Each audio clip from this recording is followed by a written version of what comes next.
Dear members, dear friends and colleagues, members of the board of directors, and all of the artists who have joined us from near and far, good evening. Thank you for joining us for tonight's Voices in Contemporary Art Talk. My name is Janne Seren, and I am the Peggy Pierce Elfin Director of the Buffalo AKG Art Museum.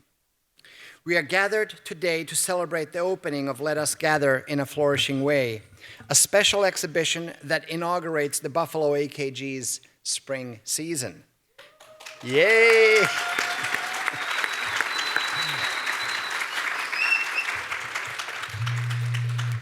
And indeed, after a breezy winter, just this week we've seen some gentle signs of warmer days to come out there, so that's a good thing as well. I would like to begin this evening's program by acknowledging the land on which our museum stands. The first permanent gallery of the Buffalo Fine Arts Academy was constructed on the traditional land of the Seneca, Onondaga, part of the Six Nations Confederacy, and it is on this land that the Buffalo AKG Art Museum resides today.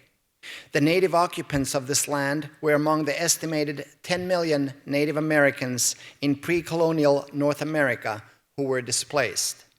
For many residents of Western New York, the legacy of displaced Native Americans is visible only as place names and street signs, including the Scotchaquota Corridor immediately north of the museum campus.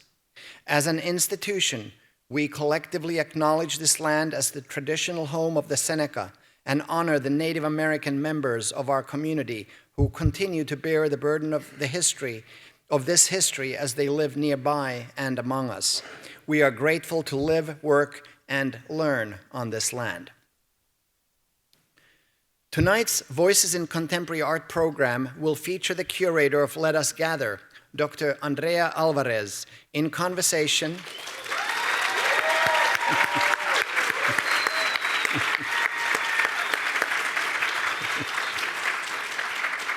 the amazing Dr. Andrea Alvarez.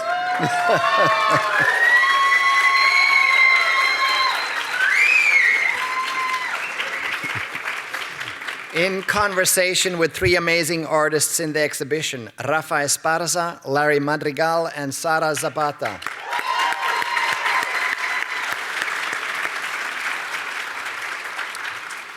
Our Voices in Contemporary Art series is presented by the Seymour H. Knox Foundation at the Community Foundation for Greater Buffalo. Thank you for your support.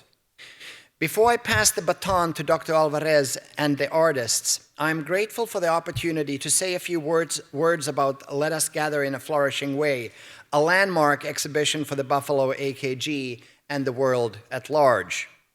Presenting exhibitions has been a core function of this museum for more than a century. It is rare, however, that an exhibition is as true to our mission and institutional identity as Let Us Gather is.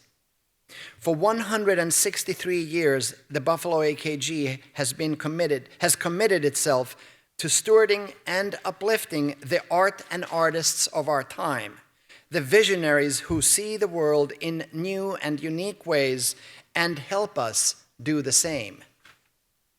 To create Let Us Gather, Curator Andrea Alvarez worked with each of the 58 artists whose work is presented in the exhibition.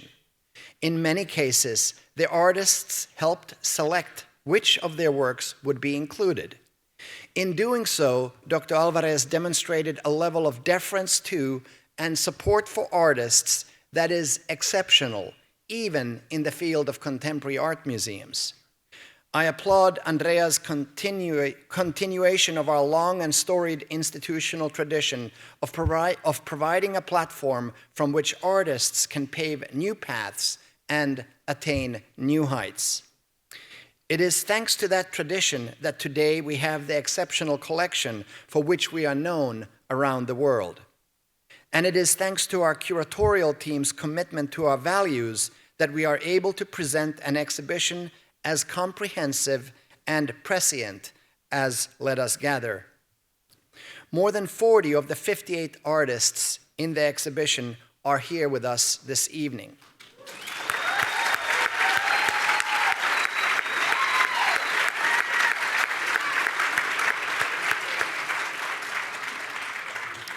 An hour ago, when I walked through the galleries in the Gunlock Building's 3rd floor, several members came up to me and said how wonderful it is to have so many of the artists with us.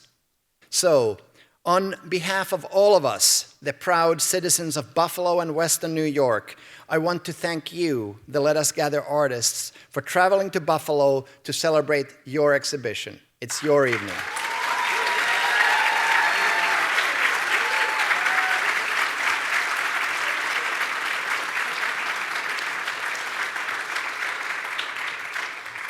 Dear friends, we live in a time of seismic change and uncertainty. As a museum, our goal is to share with our community extraordinary art that is of our current moment and which testifies to the perspectives and lived experiences of people across the globe. While art might not have the power to instantaneously cure the crooked timber of humanity, it does have the power to catalyze dialogue and deeper understanding about who we are, where we come from, and where we might be going. Our goal with and through Let Us Gather is also to assert that the new and innovative creative productions that we collect and exhibit belong to the highest echelons of modern and contemporary art. If Let Us Gather in a Flourishing Way makes a statement, it is that these works, created by 58 artists of the Latin American and Caribbean diaspora, are works that deserve deep appreciation and broad public and scholarly attention. When you walk through our permanent collection galleries in the Robert and Elizabeth Wilmers Building, take note of the wall labels adjacent to works by Helen Frankenthaler, Mark Rothko, Jackson Pollock, Andy Warhol, Lee Krasner, and many others. Look at the dates when those works were created, and on those same labels, the dates when we acquired those works. These artists whose works we acquired back in the 1950s and 60s, when the proverbial paint was still wet, were not the household names they are today. Looking into the future is hard. It is also rewarding. The artists whose works we present in Let Us Gather embrace history, the present moment, as well as a variety of deep, unknown futures. These artists embody courage, and it is such an honor to be here today in your presence. I would like to thank several individuals and organizations whose support for Let Us Gather has been invaluable. This exhibition has been made possible by the Henry Luce Foundation and the Terra Foundation for American Art. Major support was contributed by the Rich Family Foundation and the Rich Family Fund for Community Access. For decades, Rich's has committed itself to uplifting the communities of Buffalo's West Side, especially Latinx and immigrant communities. The Buffalo AKG has been honored to partner with Rich's on an array of programs and initiatives through the years. Thank you for your support. Generous support was also provided by Kate and Steve Foley and the Seymour H. Knox Foundation at the Community Foundation for Greater Buffalo. I would also like to thank for their sponsorship the Blum family, Estrellita Brodsky, Charlie James Gallery, Fred Eichner, Lehman Maupin, and Luis de Jesus in Los Angeles. Thank you to Assemblymember Jonathan D. Rivera for his support of programs related to this exhibition. This exhibition is presented with leadership support from the Let Us Gather in a Flourishing Way International Exhibition Committee, whose co-chairs and members have been instrumental in the development of this exhibition. I want to recognize the co-chairs: Deirdre Budden and Jose Fernandez, Brandon John Harrington, Roberta and Michael Joseph, Susie and Rick Reeser, and Catherine Stuland. Thank you.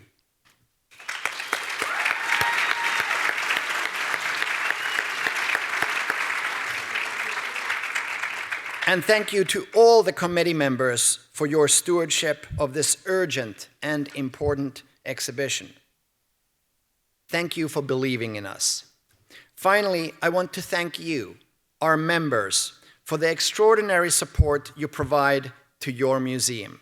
We could not do the work we do here every day, week, and month if it wasn't for your patronage. Exhibitions are, of course, composed of artworks, but they are also a constellation of events and opportunities for people to connect in meaningful ways and meaningfully with art. Team AKG has developed an exciting, engaging, community-focused suite of programs that will unfold over the course of the spring and summer months. I cannot wait to see you in the galleries or at events related to the show, beginning with a jam-packed M&T First Friday tomorrow. We will have 2 after-hours events dedicated to Let Us Gather, the first of which will take place on May 18th. Be on the lookout for more details on that. And if you haven't yet seen the exhibition catalog, do not deny yourself the extraordinary pleasure any longer. It is fabulous, one of the most beautiful catalogs I have held in my hands, and of course I'm biased, but over the last 20-some years as a museum director, I've seen the production of many books. This is a special one. Now, without further ado, I am honored to introduce the curator of Let Us Gather in a Flourishing Way, Dr. Andrea Alvarez.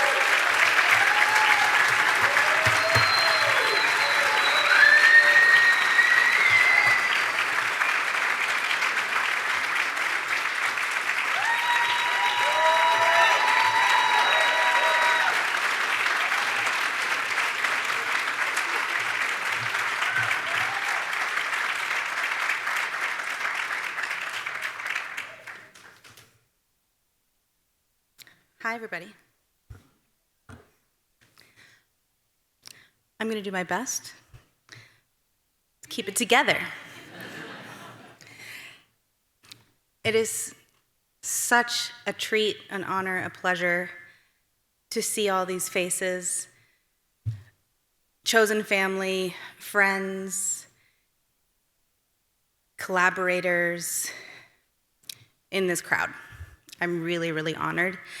And to those of you who made the trip to Buffalo, I'm very, very grateful for your time, for your energy, and I feel very much indebted to your presence here, because this is a moment for us to gather together. This is a moment for us to be in dialogue, to take up space in museums and in other institutions. And I really feel truly, truly blessed to be here and to see this community here in the audience. So thank you very much.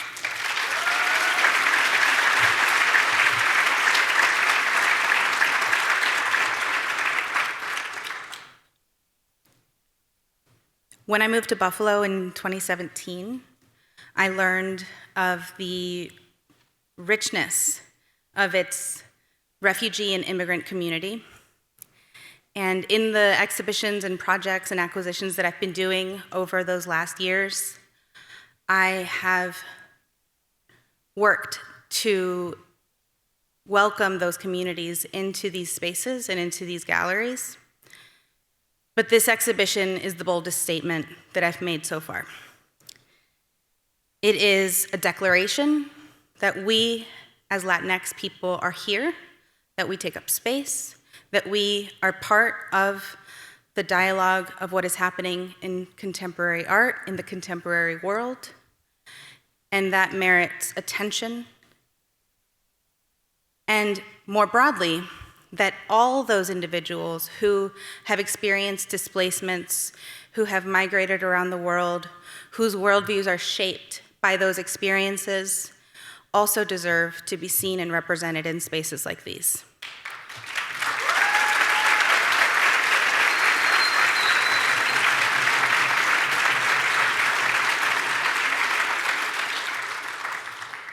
So I think now, more than ever, this is the time to be here, to take up space, to gather together, and to listen to one another. So I'm glad that we're all here, and we have the opportunity to hear from 3 of the 58 artists in the exhibition.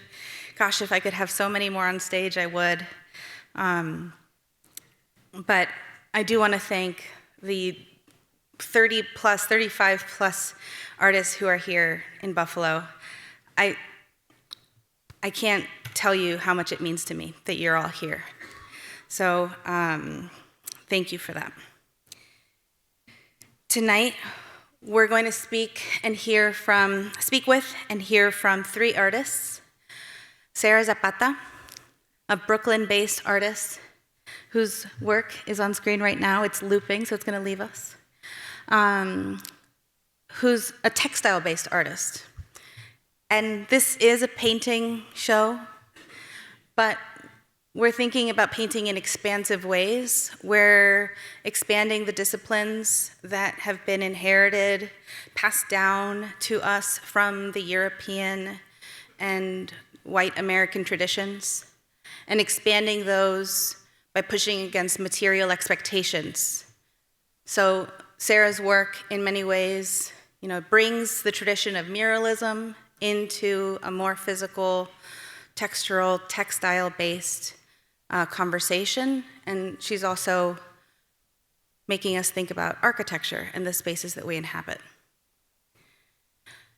We will also hear from Rafa Esparza. Rafa Esparza is a Los Angeles-based artist whose work is predominantly in Adobe. It'll come back. Whose work is predominantly in Adobe. The work that many of you who, if you've made it into the galleries tonight, is also on a steel armature, sort of revealing the way that it's upheld. The work itself is called tratos, or agreements, so revealing its own infrastructure, revealing its own support system, and exploring heritage materials, Adobe as a material that was passed down from Rafa's father to him. And then we'll also hear from Larry Madrigal, a Phoenix-based painter whose work deeply engages with art history. And the art history that those AKG members who are very familiar with our collection are very well steeped in. But pushing, exploring where those traditions, those compositions can go in the contemporary moment. Larry's work makes us think about family. This work, Man on Trampoline, the sort of chaos of family life, the dynamics of family life, but very much in the language of what we used to call the old masters. So rather than continuing to hear from me, I would like to welcome Sarah Zapata, Rafa Esparza, and Larry Madrigal to the stage.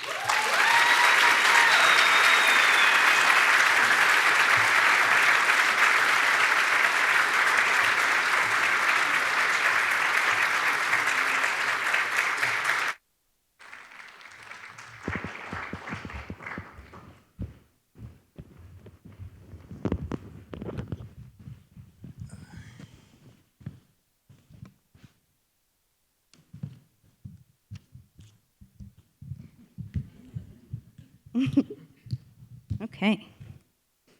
Hi, guys.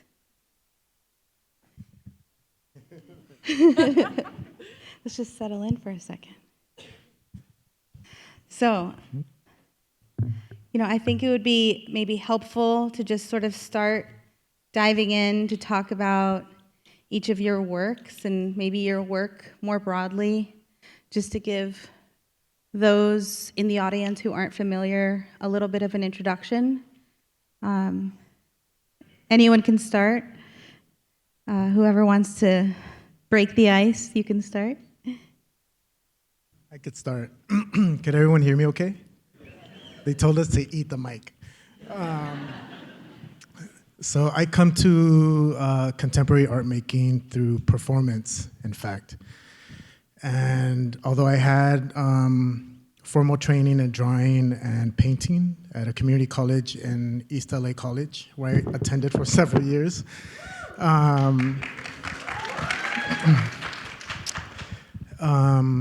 I actually became very kind of like disillusioned and uninterested in painting and the history of painting.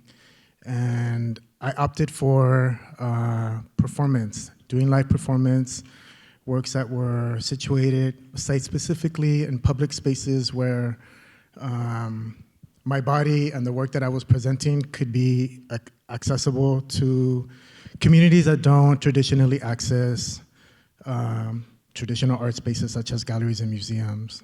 And so I kind of abandoned painting for 10 years, roughly. And it was through this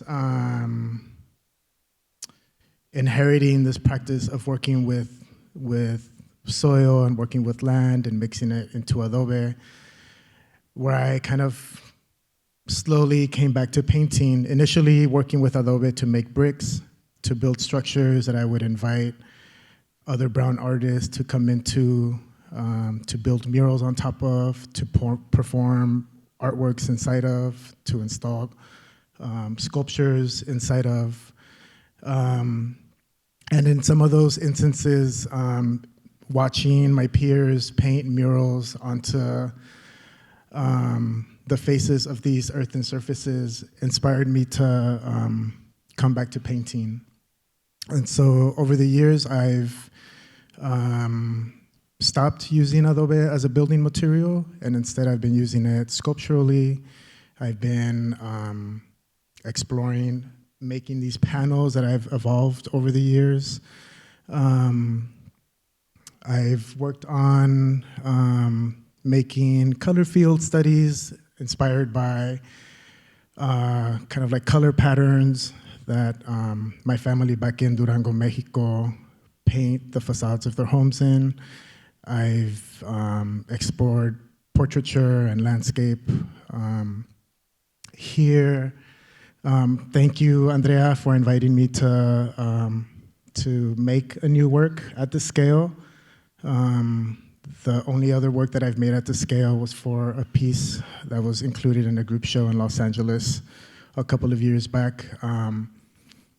But the piece is actually, I had this opportunity to experience Diego Rivera mural that was installed at SF MoMA for a couple of years. Pan American Unity, and they installed it in such a way where you could see the back of the painting, and I could tell that there were panels stacked on top of the steel armature, and it just excited me to know that I was like, oh, this is how I'm constructing these panels. I could totally scale up and work kind of like at a mural scale, and so the piece that's on view here is a 6-panel painting or work on adobe that has also this backside to it. As Andrea mentioned, the structural support for it is visible, and you're actually invited to walk behind the work where you'll find an assemblage work behind it. The image is composed of, I should have like a written citation, but I was thinking about drawing kind of like or painting a continuum of violence that's colonial, that comes from globalization. And so while there's a central image that's dated in 1998 of Ethiopian women confronting soldiers after a massacre in Nactial happened in Chiapas.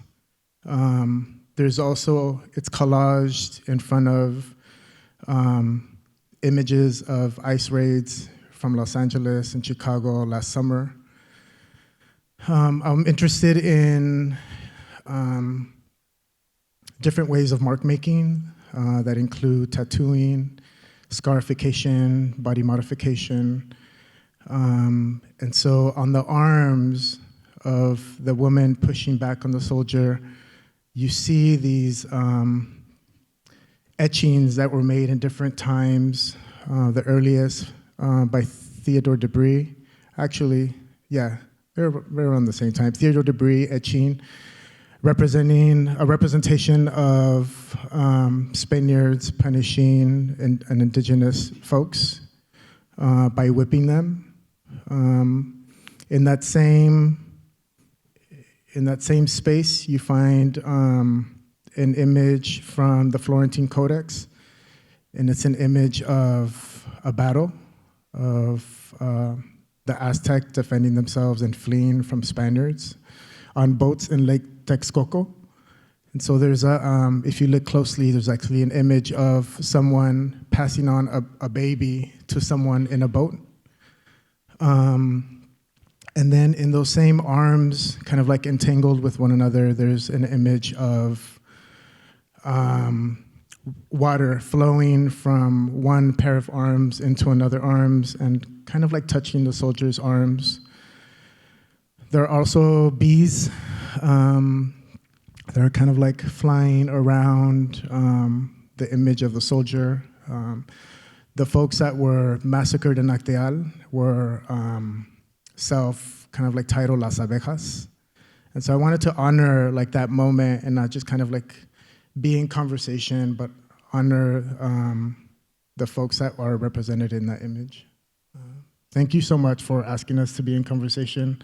It's such an honor to be here with everyone, with all of our peers and all of our teachers, and it's a great honor to be here. Thank you, Rafa.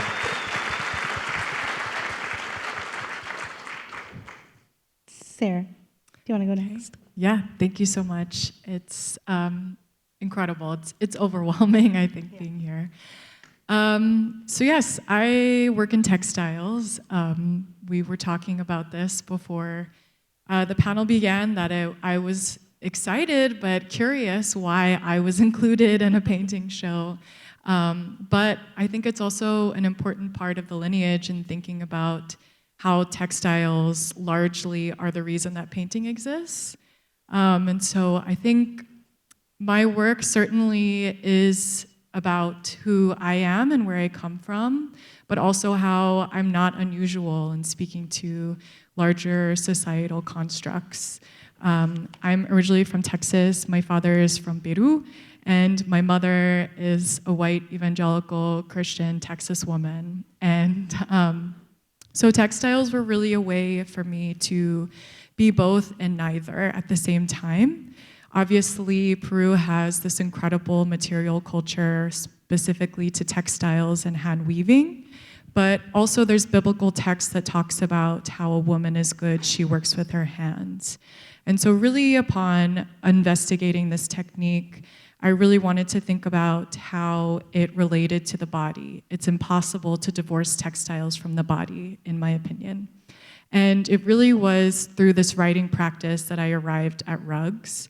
I was writing lesbian foot erotica, and I was really navigating what it was like coming from Texas in this very Christian upbringing and being an out person for the first time.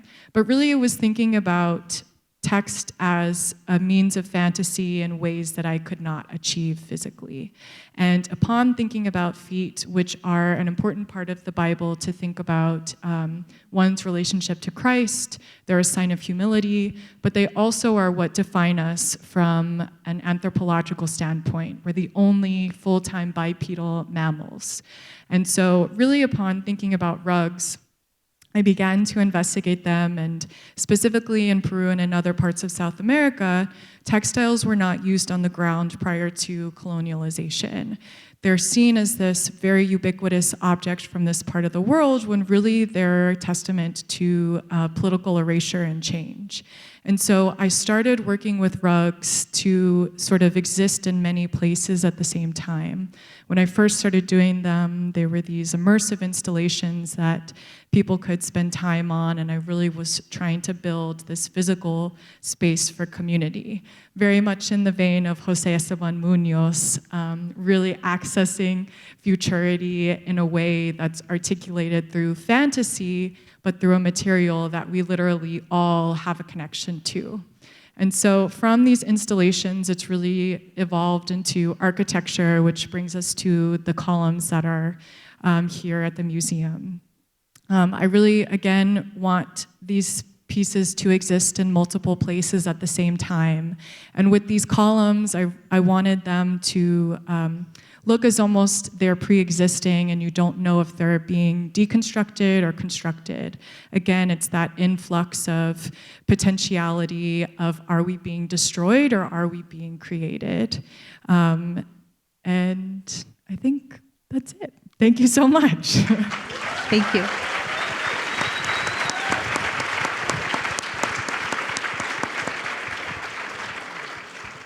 Yesterday, when we were finished installing, somebody came into the galleries, had just seen the leaning column and said, "Oh, does that one still have to go up?" So Yes, you I did love it. that. Important. That's the reaction. Yeah. Larry? All right. So we're flourishing right now, right? Okay, so I guess a quick backstory from the painting. You can tell I'm working out of a more traditional pictorial sort of roadmap. And when you're making images as a painter, subject matter is always important. It becomes a big part of how you think about things. And for me, there was a point in time in my life where I was trying to figure out how to use imagery to say something of importance or something of significance. And at that time, right around the same time, my daughter was born. And so I found myself in this weird situation where, I was thinking about ideas and the state of the world and how to, use my love for figuration and history to express that. But my actual lived experience was this chaotic sense of responsibility and just everyday life and mundanity. And so I made this decision to just focus on that as source material. So that's where I kind of started venturing into moments that are, skippable or just mundane, insignificant, but sort of fused with this sense of urgency and epic drama that you would find in the old paintings, like El Greco's Resurrection, which is where the painting is from. The falling figure in the painting in the show is from that resurrection painting. So I like to be able to mix a lot of different sensibilities to sort of capture a personality that I feels like it's right for me, and also just the tradition I grew up in, which was I'm first generation Mexican American, and so my experience was always chaos. I'm the oldest of 5. I have lots of cousins. Kids were a big part of my upbringing. It was just always chaos, and one of the things that I wanted to capture in my painting is just elevating these moments into something that's just as important as a theme like the resurrection. And so, thinking about my actual lived experience, actuality, and how painting can express those things. And the reason why you choose the old masters is because they were masters at, narrative. And it's almost become like a bad word, that N word, But I'm fascinated with all of the little nuances and juxtapositions between things and how they can alter a sensation or a feeling. And so for this painting in particular, it is sort of depicting this Arizona or southwestern landscape with this sort of track home horizon line that you would find in those spaces, especially in suburban culture where everything is sort of cookie cutter, everything is beige, is sort of the diss to those areas.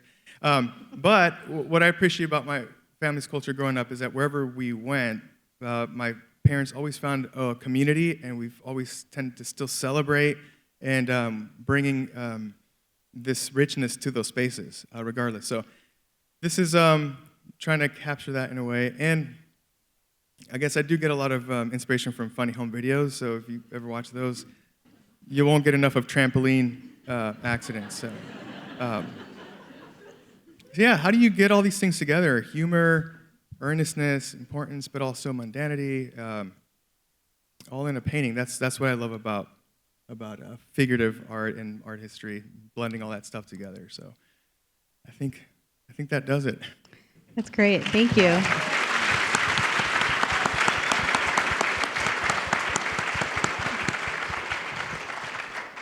Yeah, it's funny. Narrative does seem to be like a bad word these days, but the way that you and a lot of other artists in the show do it, it's very welcome. So, okay, so Sarah and Rafa, you were two of the artists in the exhibition who were commissioned to make new work for the show. So, just sort of diving into that, this has been, as artists and collaborators who are in the room know, this has been an exhibition, a project that has been in the works for many years. So we've been having conversations now for many years. So I'd love to hear from you maybe how your thinking has changed over those years, from the early stages of the conversations that we had, 2023 or 24, to today, and maybe today after seeing it in conversation with other works in the galleries.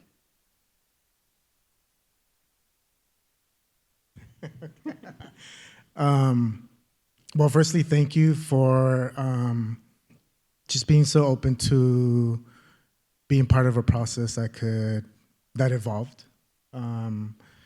It's daunting, or I should say I'm a little bit apprehensive about submitting a proposal so early on, because it kind of could function like a contract in many ways, but it was great to kind of like come on board with an idea. Initially, I was kind of like looking and kind of like studying and researching like a history of broken treaties. And I think as I was reading and studying this history of how all of these broken treaties ended up shaping geographically how this country came to be, I was experiencing kind of like the fires in Los Angeles happened in January of last year. Simultaneously, the ICE raids ramping up, and just, like understanding like how the country was experiencing the Trump administration kind of like begin to kind of like wreak havoc on all of our communities, but also things just felt so very compacted in Los Angeles because the folks that were responding to provide support and aid to communities affected by the fires, predominantly like in Altadena, but kind of like all over the city, were immigrant communities. When it came to removal of debris in these affected areas, it was immigrant day laborers, and they're the ones that are and continue to be like targeted by ICE. And so it felt like kind of like not even a question to kind of, as I'm like thinking about how these broken treaties have shaped the country, like how this lack of an agreement in many ways to have like to not have a way of folks that are in this country undocumented to live a dignified life. How could this also kind of like fit into this kind of like broader question that I had proposed? And so, yeah, I just was like drawing and coming up with sketches. And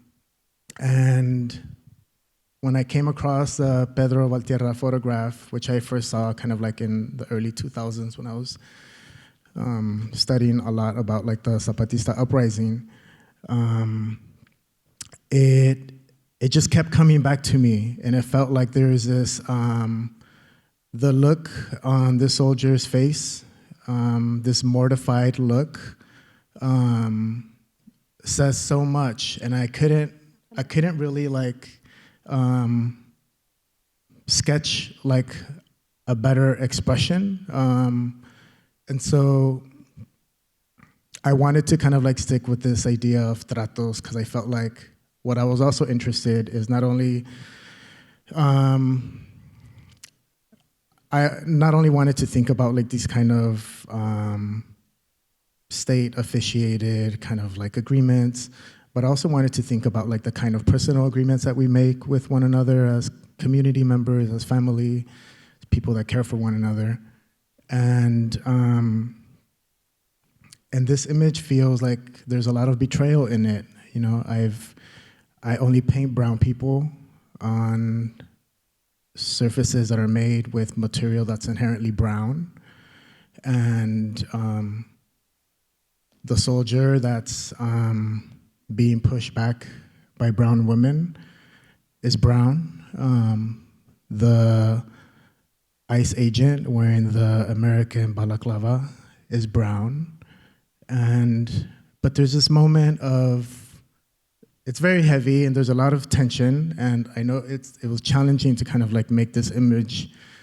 I also usually kind of like paint kind of like these very mundane moments. But I feel like there's this moment in where like the arms kind of like come together.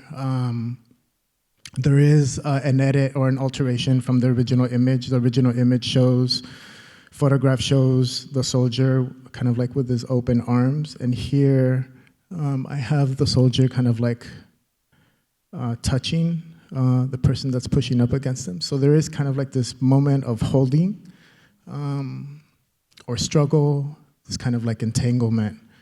And so, you know, I feel like maybe some of the ideas visually, dramatically shifted, but I think the ideas that I was kind of like conceptually interested from the beginning kind of like sustained throughout the process. Thank you. Like up through like the very last minute of finishing this piece and getting it out of the studio and into Buffalo, like I'm really grateful for like your willingness to be so open to those types of changes and shifts. Thank you. Hey, it's an honor.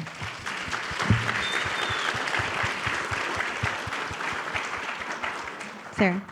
Thank you so much for sharing more about that I'm work. fighting with this looping PowerPoint. So bear with me. And I can relate because I too was working up until the very last second. There's a saying that weavers don't use clocks, they use calendars. And it is very true. I feel like with textiles, time itself is almost a material with it.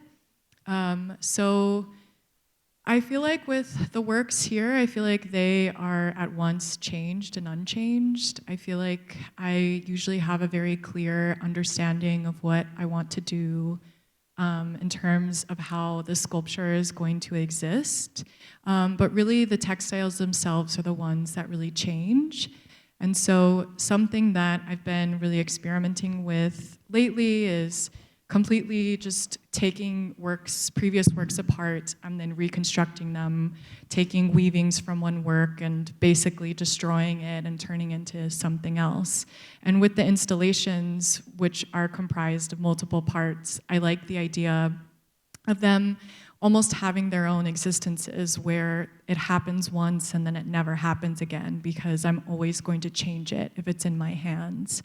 So I think certainly as well, working with these pieces which are outside of an installation, I, for many years, have been doing sort of concentrated colors of basically like an installation is just orange and yellow or blue or red.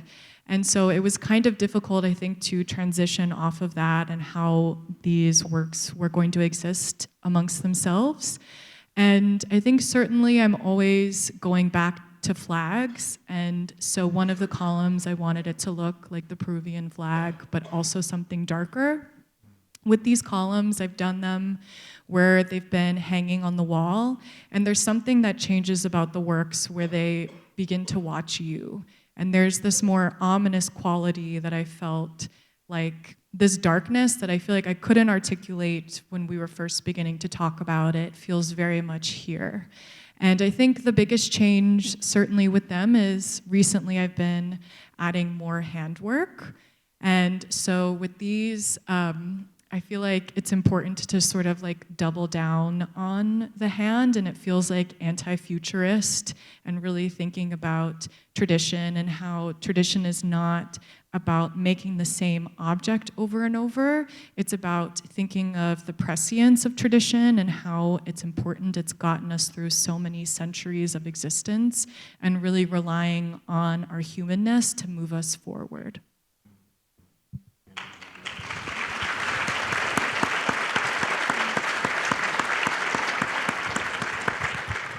Thank you. I'm getting some hand signals about the time, so I'm gonna ask one more question that really it's sort of, it's a question that could be sort of addressed to all three of you, but I want to start, maybe we just start and end with Larry, because I know this sort of jumped out at you and when I sent these notes. The notion of entanglement. It's something that I think through all three of these works, through all three of these bodies of work, it arises. Rafa, you used the word when you were talking about the piece, tratos, already tonight, the entanglement of the arms. And of course, thinking about textile, there's this inherent entanglement of the material. And I think that there is this sort of richness to that word and expansiveness to that word that I think we can sort of think about. And I'd love, Larry, if you want to sort of expand upon how entanglement sort of applies to your work and the richness of that in the context of Man on Trampoline, and especially perhaps in 2026. All right, let's see if I can. No, when you mentioned that word, there's something about it that was really intriguing, because sounds a little silly, but like on a practical, realistic level, I get cords tangled up all the time.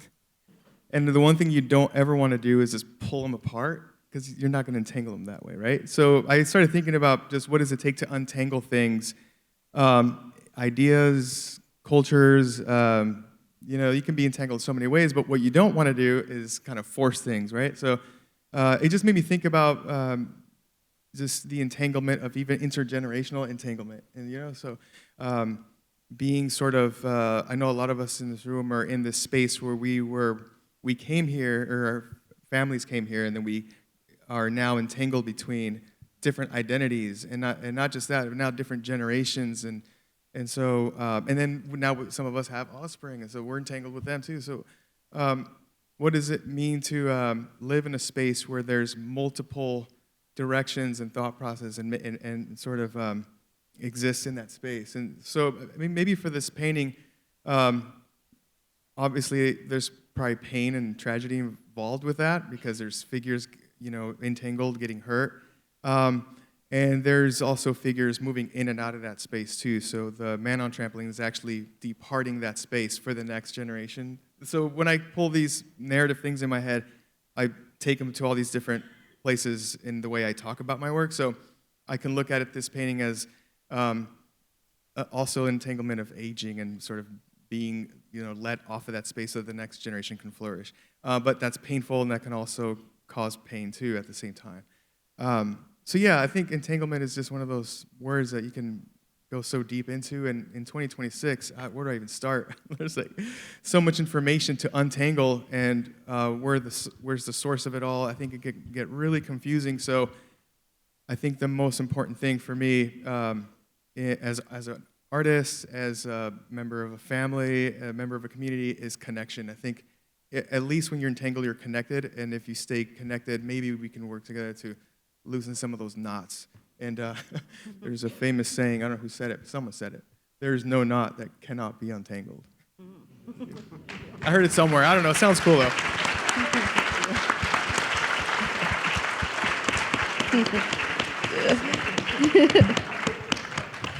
It's a saying, I know. Thank you. There's so much more that I would love to unpack with everybody. Your engagements with history and materials, your family traditions. But I really invite everyone to spend more time with the exhibition. Learn about a new artist. There are artists that you may have already known about. There are artists who you may have never heard of. But it's an invitation to learn more, an invitation to understand the richness of the community of artists that these 58 artists are a representation of. I wish I could have included 158 artists, because there are so many incredible artists who